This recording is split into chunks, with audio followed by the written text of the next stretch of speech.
Welcome back to channel Todopedia, dan di video kali ini kita bakalan update prospek dan harga wajar saham Astra dan UNTR. So buat kalian yang pegang dua saham ini, tonton video ini sampai habis. Nah sebelum kita mulai, subscribe dan tekan lonceng notifikasi supaya kalian terus up to date sama channel ini. Jangan lupa mampir ke channel page Todopedia karena di situ udah banyak banget video-video yang menarik tentang investasi saham. Dan jangan lupa juga cek produk yang gua tag di kiri bawah karena bisa jadi itu bermanfaat buat kalian. Oke, langsung aja yuk kita mulai.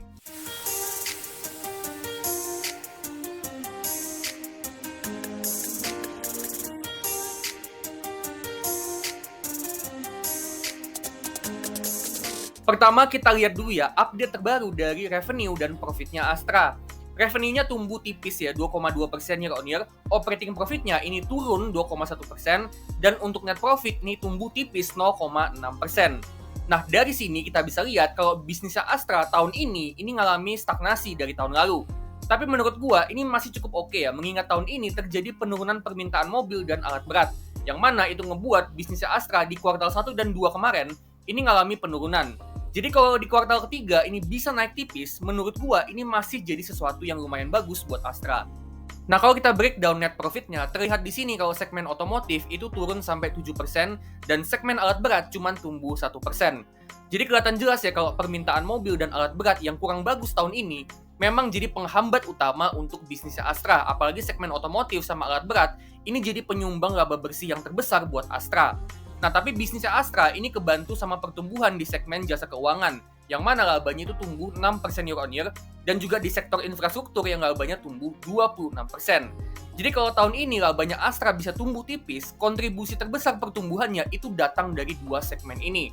Sementara untuk sektor lain kayak agribisnis ini juga ngalami stagnasi, terus sektor teknologi sama properti ini pertumbuhannya bagus, tapi nominal labanya masih kecil sehingga kontribusinya itu kecil ke bisnisnya Astra. Sedangkan untuk investasinya Astra di Gotoh sama Hill, ini kerugiannya menurun tahun ini, jadi ini juga pertanda yang lumayan bagus.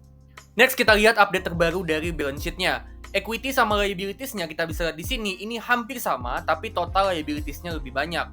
Ini artinya Astra punya utang yang cukup gede, dan ini pertanda yang kurang bagus. Tapi sisi positifnya adalah untuk current asset-nya, ini ternyata lebih gede daripada current liabilities. Jadi secara jangka pendek, Astra ini masih mampu melunasi semua utangnya. Jadi meskipun utangnya Astra ini gede, tapi dalam jangka pendek, Astra ini balance sheet-nya masih dalam kondisi yang aman.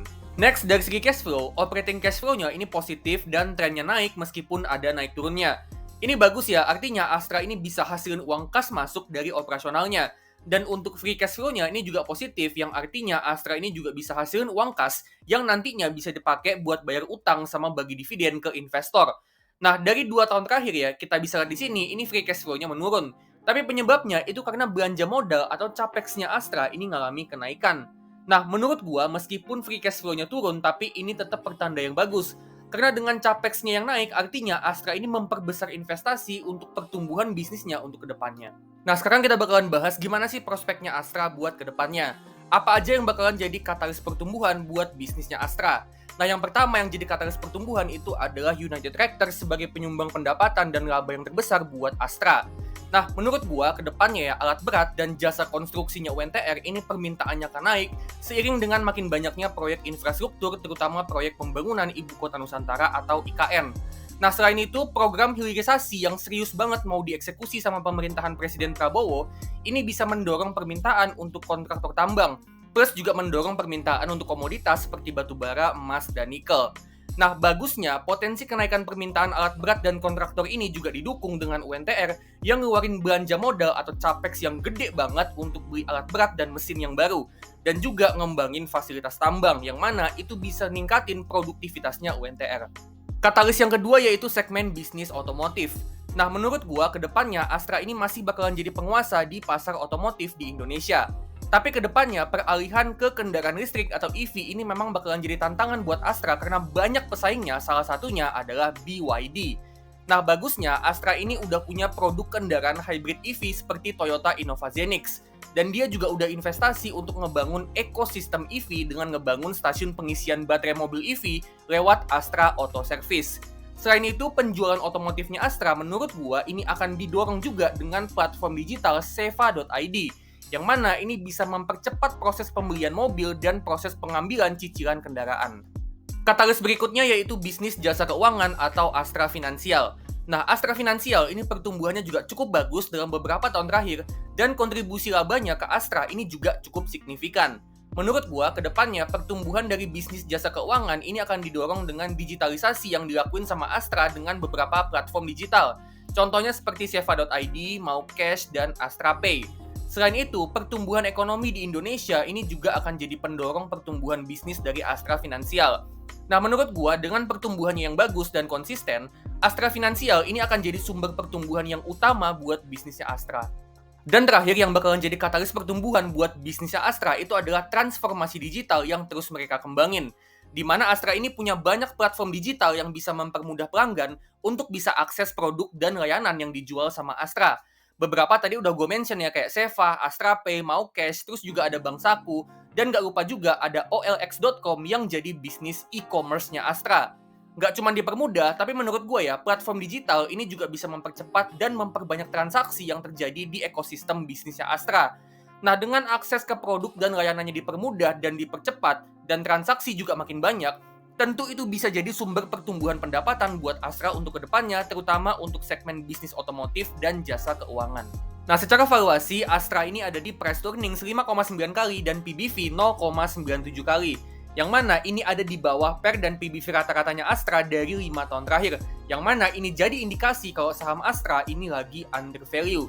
Dan kalau kita hitung harga wajarnya saham Astra dengan metode discounted cash flow, dengan asumsi free cash flow di tahun ini itu sebesar 23 triliun, yang mana itu adalah rata-rata dari free cash flow-nya Astra dari beberapa tahun sebelumnya, terus asumsi pertumbuhannya Astra yang estimasinya sebesar 5% per tahun untuk kedepannya, terus estimasi valuasi price to free cash flow di tahun ke-10 nanti yang ada di sekitaran 10 kali, dan return investasi yang kita mau itu sebesar 15% dari saham Astra. Di sini kita dapat harga wajarnya saham Astra itu ada di 5.900. Jadi di harga sekarang ya, di bawah 5.000, di 4.900-an, ini saham Astra tergolong under value. Next kita bahas saham UNTR. Jadi UNTR di kuartal ketiga, ini revenue-nya tumbuh tipis 2%, operating profit-nya turun 1,6%, dan laba bersihnya ini tumbuh tipis 1,5%. Jadi UNTR di tahun ini ngalami stagnasi di mana pendapatan dan labanya ini nyaris nggak kemana-mana dan cuman tumbuh tipis. Nah, kalau kita bedah ya pendapatannya, kita bisa lihat di sini kalau segmen mesin konstruksi dan tambang batubara ini jadi pemberat pertumbuhannya UNTR karena revenue-nya turun. Sedangkan untuk bisnis kontraktor tambang sama tambang emas dan mineral, ini yang pertumbuhan pendapatannya cukup bagus dan berkontribusi besar dalam ngebantu pertumbuhannya UNTR. Dari segi balance sheet, kita lihat di sini kalau UNTR ini equity-nya udah lebih gede daripada total semua liabilities-nya. Yang artinya utangnya ini udah bisa dilunasin sama modalnya. Terus secara jangka pendek, current asset-nya ini juga udah lebih gede daripada current liabilities-nya. Yang artinya utang jangka pendeknya UNTR ini juga udah bisa dilunasin dengan uang yang dia punya. Jadi ini kondisi balance sheet yang bagus ya, di mana UNTR ini mampu untuk melunasin semua utangnya, dan ini tentu mendukung UNTR untuk bisa bagi dividen ke investor dan investasi untuk pertumbuhan bisnisnya. Next, dari segi cash flow, kita bisa lihat di sini kalau UNTR ini operating cash flow sama free cash flow-nya konsisten positif dari beberapa tahun terakhir, meskipun trennya ada naik turunnya. Ini masih cukup bagus menurut gua karena UNTR ini seenggaknya mampu untuk hasilin uang kas masuk ke dalam bisnisnya. Yang mana uang kasnya itu nantinya bisa dipakai buat investasi di pertumbuhan bisnis, bisa juga buat bayar utang, atau bisa juga buat bagi dividen. Nah, free cash flow-nya yang naik turun ini ternyata disebabkan karena capex-nya yang naik signifikan dari 1 sampai 2 tahun terakhir. Yang mana ini pertanda kalau UNTR ini ngeluarin duit yang gede untuk investasi di pertumbuhan bisnis. Dan nyatanya memang gitu ya, tadi udah gue mention kalau UNTR tahun ini ngeluarin capex yang gede untuk beli alat berat yang baru untuk ningkatin produktivitas bisnisnya. Jadi meskipun free cash flow-nya turun, tapi dengan capex-nya naik, menurut gue ini masih bagus. Untuk prospek kedepannya, apa aja yang bakalan jadi katalis pertumbuhan buat UNTR tadi beberapa udah gua mention, yaitu potensi kenaikan permintaan alat berat seiring dengan makin banyaknya proyek pembangunan infrastruktur dan proyek pembangunan IKN. Terus juga jasa kontraktor tambang ini juga berpotensi diuntungkan dengan kebijakan hilirisasi. Dan pembelian alat berat baru ini bisa ningkatin produktivitas dari bisnisnya UNTR.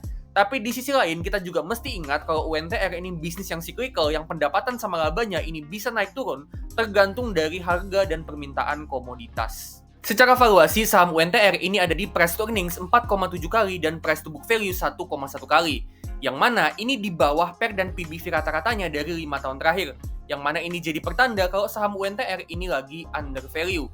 Dan kalau kita hitung harga wajarnya dengan pakai metode discounted cash flow, dengan asumsi free cash flow tahun ini itu sebesar 16 triliun, yang mana ini rata-rata free cash flow-nya UNTR dari beberapa tahun terakhir, terus estimasi pertumbuhannya UNTR ke depannya yang sebesar 4% per tahun, estimasi valuasi price to free cash flow 5 kali di tahun ke-10 nanti, dan return investasi 20% per tahun dari saham UNTR, kita dapat di sini harga wajarnya saham UNTR itu ada di sekitaran 28.000.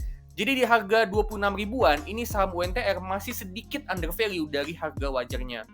Jadi di harga sekarang, per video ini dibuat tanggal 19 November 2024, baik saham Astra maupun saham UNTR ini dua-duanya sama-sama masih under value, dengan saham Astra yang punya margin of safety yang lebih gede sebesar 15%. Oke, jadi itu dia ya prospek dan harga wajar saham Astra sama saham UNTR. Nah, menurut kalian gimana nih tentang prospeknya Astra sama UNTR? Bagus nggak sih atau kalian punya opini lain? Kalau misalnya kalian ada opini lain, boleh banget share di kolom komentar, siapa tahu itu bisa jadi insight buat kita semua. Nah, kalau kalian suka sama video ini, klik like, bagiin ke teman-teman kalian, dan kalian juga bisa kasih super thanks supaya gue makin semangat untuk bikin konten yang bisa ngebantu kalian. Disclaimer ya, ini bukan ajakan dan perintah untuk jual beli, tapi ini cuman opini gue aja. Keputusan ada di tangan masing-masing dan tetap do your own research. Oke, kalau gitu gue pamit dulu dan sampai ketemu di video selanjutnya.